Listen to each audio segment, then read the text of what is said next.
अस्सलाम वालेकुम दोस्तों, अज असांजो इहो सलाम आहे इम्तियाज़ चांडिया साहब खे असांजो सलाम आहे जे माना इलाही सिंध जे अंदरि माण्हुनि में शऊर आंदो कि वाह तव्हांजा जेके राइट्स आहिनि, तव्हांजा जेके हक़ आहिनि, तव्हां सोचो, थोरो सम्झो, तव्हां खां फुरिया पिया वञनि ऐं तव्हां ॻाल्हायो त असां त माना यकीन करियो इम्तियाज़ चांडिया खे इलाही था पसंदि कयूं न ज़ाती तौर ते।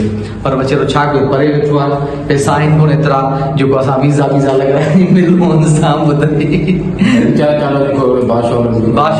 शागिर्द ॿाहिरि कंट्री वेठो आहे, अमेरिका में किथे वेठो, उते अमेरिका में रही वेठो, उते बि तव्हांखे लाइव वीडियो हले करे पंहिंजे नंढे पिटाए तव्हांखे ॾेखारे पियो ऐं तव्हांखे ॿुधाए पियो बाबा हिन वॾेरनि खां परे थियो, हिन खां परे थियो, हीअ त करप्ट आहिनि जा माण्हू। सही ॻाल्हि आहे। हीअ सभु तव्हांजा जेको आहे इहो वोट सभु खाई था हलो, उहो तव्हांखे हक़ थो ॿुधाए।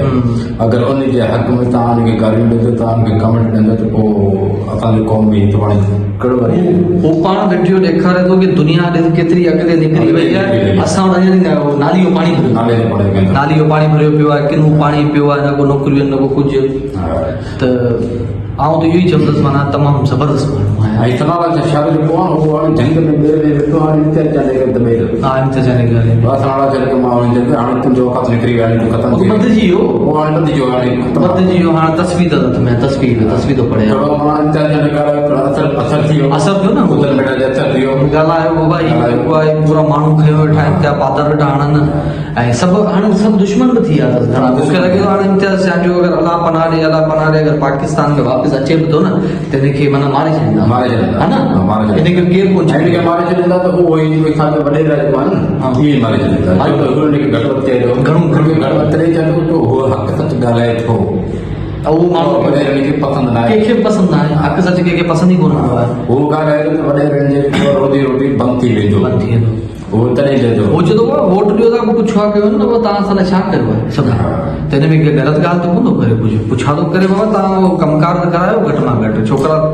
ऐं मां इहो चवंदो इम्तियाज़ चांडिया खे दोस्त खे त तव्हां बिल्कुलु फाउंडेशन तव्हां सही आहियो, तव्हां क़ौम खे सम्झाइजो बाबा, पढ़ियल लिखियल सभु माण्हू इम्तियाज़ चांडिया बाक़ी उहो वरी शागिर्द आहे, तव्हां हुनखे सपोर्ट कयो, सिंधी क़ौमुनि खे सपोर्ट कयो, सिंध जा माण्हुनि खे सपोर्ट कनि ऐं तव्हां हुनखे पेजनि खे तव्हां फॉलो कयो, तव्हांखे वधीक तव्हांखे सम्झाइणी थी। हा, हक़ीक़त आहे। ठीकु आहे, तव्हांखे हू दुनिया में ॾेखारे थो, तव्हांखे लाइव वीडियो तव्हांखे हर शइ ॾेखारींदो, पंहिंजो हू जेको आहे ख़वाहिश ख़तमु करे तव्हांखे सिंधी क़ौम खे ॾेखारे दुनिया जी हिते ई पहुतो। हुनखे ख़बर आहे कि इहे ॻाल्हियूं करण खां पोइ मुंहिंजो वापसि मोट कोन्हे, उहो ईंदो त माना ख़बर न आहे, हा उहो माना का ख़बर कोन्हे हुनसां छा थिए, छो त असांजे मुल्क में जेको आहे अमन न रहियो, जेको हिते इंसान मारिजी था वञनि न, जानवर जे परे जी ॻाल्हि आहे, हिते इंसान मारिजी था तॾहिं हिनखे चवनि था न, बार बार चवनि था न कि हीअ अचे हेॾां अचे त हिनखे ॾिसूं, हेॾां अचे त हिनखे ॾिसूं, छो अचे हेॾां, छा लाइ अचे, तव्हां मारियोसि माना हिन खां सुठो आहे। सिंध जी शौर खे मथां कातल, हा, हुनखे इहो आहे कि हीअ अचे त हिनखे माना ख़तरो आहे, पूरो कयोसि। हा, पर सही आहे, उते वेठो आहे, सही आहे, पर इम्तियाज़ चांडियो अकेलो न आहे।